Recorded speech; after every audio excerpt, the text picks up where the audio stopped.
I found out my stay-at-home wife got bored of me and found better attention from her online gamer friend, and now she refuses to work on our marriage, not even for our child. Posted by you/Flan Pleasant 8361. I, 28M, and my wife, 27F, have been together for 7 years and married for almost 2. We have a beautiful 1-year-old, and I thought everything was perfect for us. It's been a rough week, but I was informed that she wanted a break between us. It came out of left field, and I was lost as to what could have happened. She expressed that she needed space to think about what she wants to do and to find herself again. Since I am the sole provider for our family, she has had all the time at home to take care of our child while also having the freedom to relax. She said she wasn't sure who she was anymore since her identity had shifted from who she was before to now being a mom. I understand that having a child is a significant moment and that it also brings a dramatic change to our dynamic and relationship. She expressed that I have not met her needs, that she no longer feels love or happiness with me, and that I am not her safe space, even though I have been trying so hard to provide for and love both my child and my wife. I work 10 to 12 plus hours a day, and whenever I am home, whether it's my day off or after work, I make sure to take care of our child so she has her own time to do what she wants, since being a stay-at-home mom is not easy.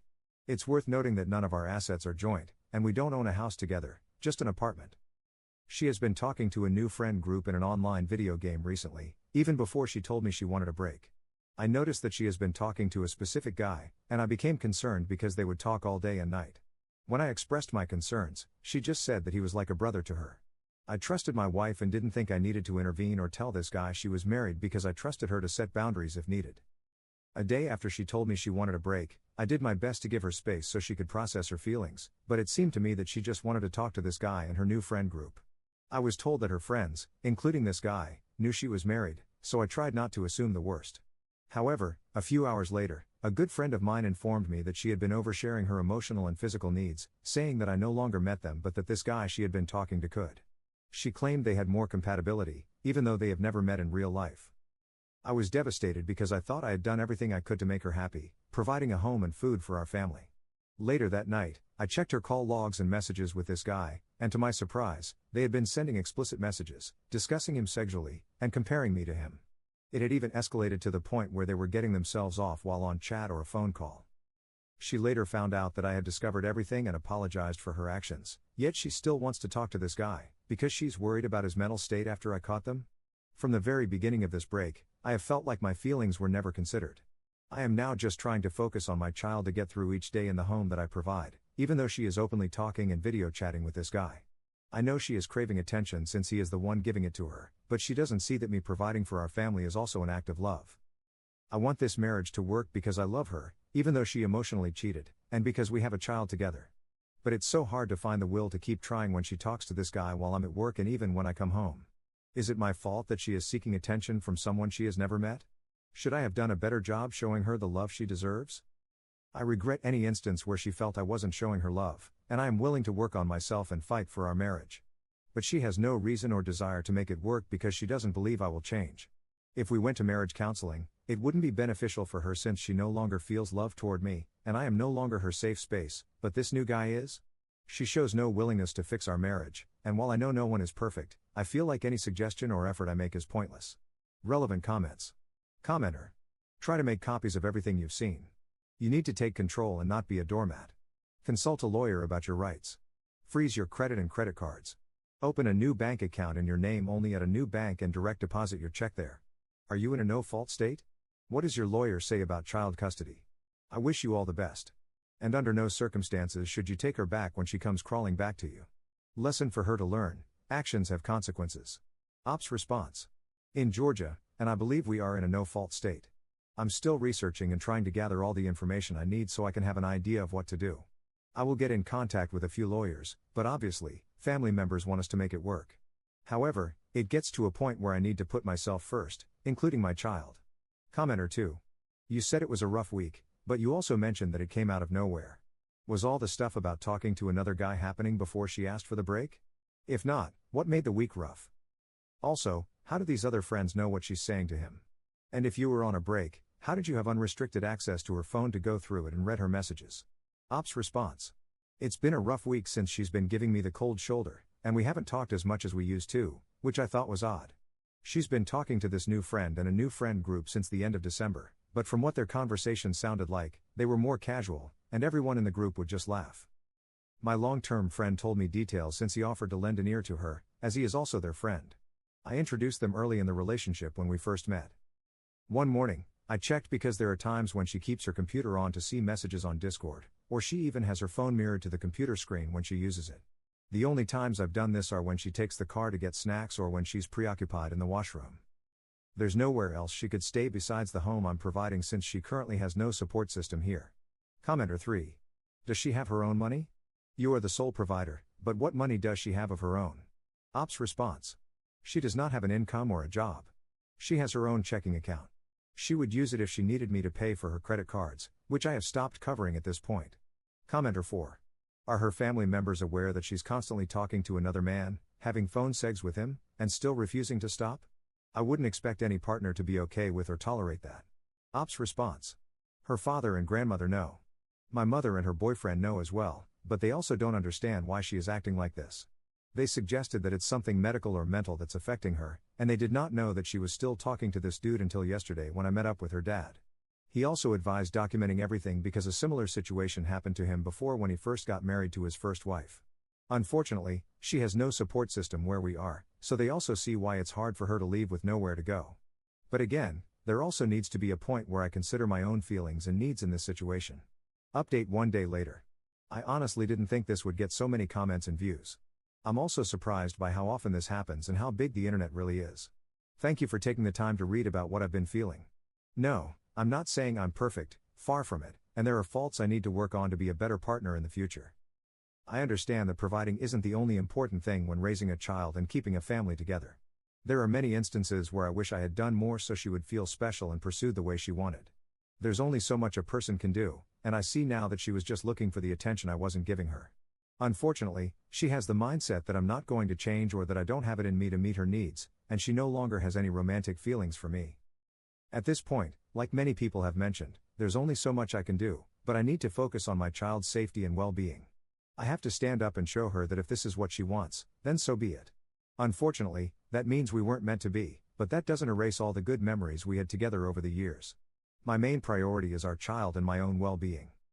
If I can't keep my head up and have respect for myself, then how can I be there for my child? I've also gone gray rock and only ask for updates regarding the child whenever I'm at work. I talk to my employer about reducing my hours so I can work 8 to 9 hours a day, depending on whether I stay longer for customers, sales. I've gotten in contact with a few lawyers and will be calling them with questions about what to expect and to get more guidance. I'll keep you guys posted if you're still interested.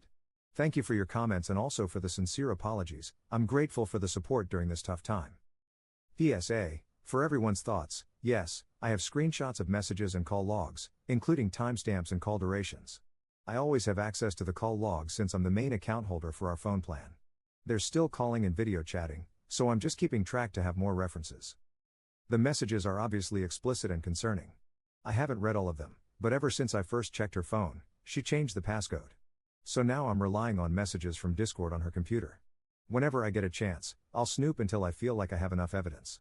And yes, her family knows the whole situation and does not understand why this is happening or why she is so willing to go after this guy. Now she's trying to justify her cheating by accusing me of cheating, claiming she gave me a mark that she doesn't remember giving me? Is it odd for me to be doing dishes at 5 a.m. when I wake up early to take care of our child if they wake up early? This just shows another example of her refusing to take accountability for her actions and shifting the blame. At this point, I'm 100% open to taking a polygraph just to prove her wrong and make her realize what she's doing or thinking. Relevant comments. Commenter. So instead of coming to you when she developed an issue, she sought attention outside the marriage. Now she's in lust with a guy she doesn't know. Sure, she talks to him all the time, but she doesn't know him beyond a game and online sexting. People have complicated personalities, she won't truly know his until she actually spends personal time with him. And she probably won't do that until she moves in with him. Do you have a real name for him? His general location? A Facebook page? For the sake of your baby, you should probably let your lawyer know that you're concerned about the baby's safety. This guy could be anyone, a sex offender, a felon, an abuser, anything. Most moral men aren't on games all day, comfortable with contributing to the breakup of a marriage. Maybe she's lied to him.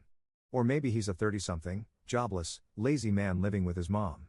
Maybe he has a sex addiction, and once he wins her over, he'll move on to the next female gamer he can trap.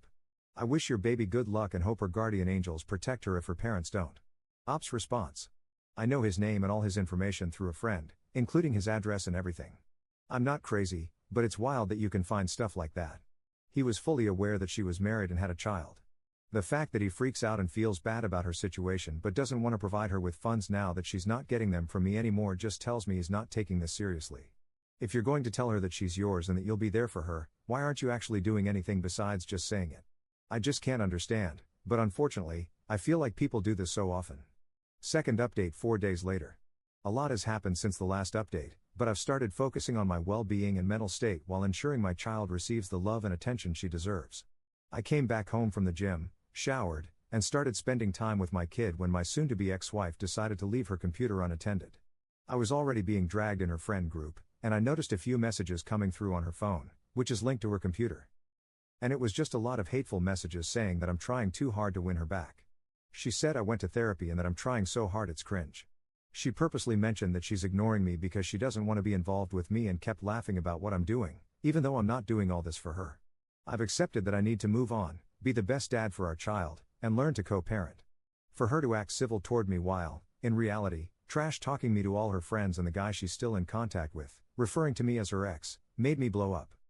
She asked me, what does everyone think is going to happen? That, right there, told me she was only going to therapy/counseling just to check it off. There was never anything to save in the first place. I told her that if she wants to leave so badly and be with this guy, then go ahead and leave. She chose to step out of this marriage and family. She has until the end of February to move out, and the baby is staying here. She asked if she could visit and see her kid, and I said, yes, you're her mother. Let me know when you want to see her. I'm not preventing you from seeing your kid. I want her to know that, at the end of the day, she's her mother, and I'm her father. She agreed and said she'd be out of my hair as soon as she could. Not to mention, this was all happening while she was on the phone with her new babe. So yeah, that's the update. I'm not trying to be a doormat, but enough is enough. I'm still in contact with lawyers, but it seems like she's willing to let it go to the point where I might not even need one. Still, I'll do my due diligence to protect myself and our child. Relevant comments. Commenter. Has she told you what you did to make her fall out of love with you, and now she's at the point of mocking you? Ops response. Not providing her with enough love or making her feel pursued in her needs, and again, I take full responsibility for not doing my best in that regard. I was more than willing to work on it and go to therapy to be a better husband to her. That's why I've been going to therapy to make this marriage work. But since update 1, her main focus has been just moving on, being with this new guy, and rubbing it in my face. Unfortunately, I've just had enough of the disrespect while I'm trying to keep this family together. Third update 3 days later. She's leaving next week and is still headfirst into being with this other dude. She had the audacity to ask me if she could get birth control through my insurance, and I declined because the main reason for it is so she can do whatever she wants with him. He's trying to get his own place so she can move in, and she's driving all the way there. Still a wild situation, but we are in agreement regarding our child. The divorce papers are written and filed, as is the custody agreement we agreed upon. Everyone in the family is just disappointed and frustrated with the situation. However, there's only so much we can do, and she's not willing to listen to anyone besides her new dude and her friend group. Either way, I hope she finds happiness with him, but if it goes south, she's not coming back. Fourth update 1 month later. To start off, I would like to say thank you all for the messages and the PMs. She's been gone for about 3 weeks now. It turns out she couldn't find a rental van before she was supposed to leave, so the guy drove all the way down to pick her up. I told her that he's not allowed in the area or apartment at all while I'm here with our daughter. So he stayed in his car until she finished packing everything, and an hour later, she just left with him. Close friends came by to make sure nothing happened and to serve as witnesses, just in case she tries to claim that she didn't leave or abandon us, when, in reality, she did. I'm waiting for documents to be notarized and sent back to me since she's not in the same state. I've gotten into a routine with everything, such as taking care of our child while working. Luckily, I have a lot of support from my family and even my in-laws. It helps a lot, but I know this is just the first step in getting over everything that has happened. Our child stays with me since there's no support where she will be living, and honestly, no one in their right mind would allow her to be around a stranger. She has messaged me about video chatting with our child, but that's honestly the only communication I have with her at this point. There have been lots of late nights where I just can't sleep, thinking about what could have been done differently. I feel anxious about the future and wonder if I'll ever want to love someone as much as I did before. It's sad to think that I wish she had chosen us in the end, but you can't beg someone to stay. I know that, over time, it will get better, And I'll be a better partner and the best dad I can be for my daughter and my future partner. How does one get through this? Now that I have the time and space to grieve and cope with everything, I just don't know what to expect. Relevant comments. Commenter. What to expect? It's going to take time. Every aspect of this situation, adjusting to a new routine, grieving, handling paperwork, dealing with extended family on both sides, etc., will take time, and it's going to be annoying as hell. Some days you'll feel great, and others will be harder. You just have to give yourself, your child, and your family a little more grace than usual. Your daughter will remember that you were there for her unconditionally. I firmly believe in you reap what you sow. Focus on both of you, one day at a time. And your ex will come crawling back when she realizes the grass isn't greener. Don't take her back.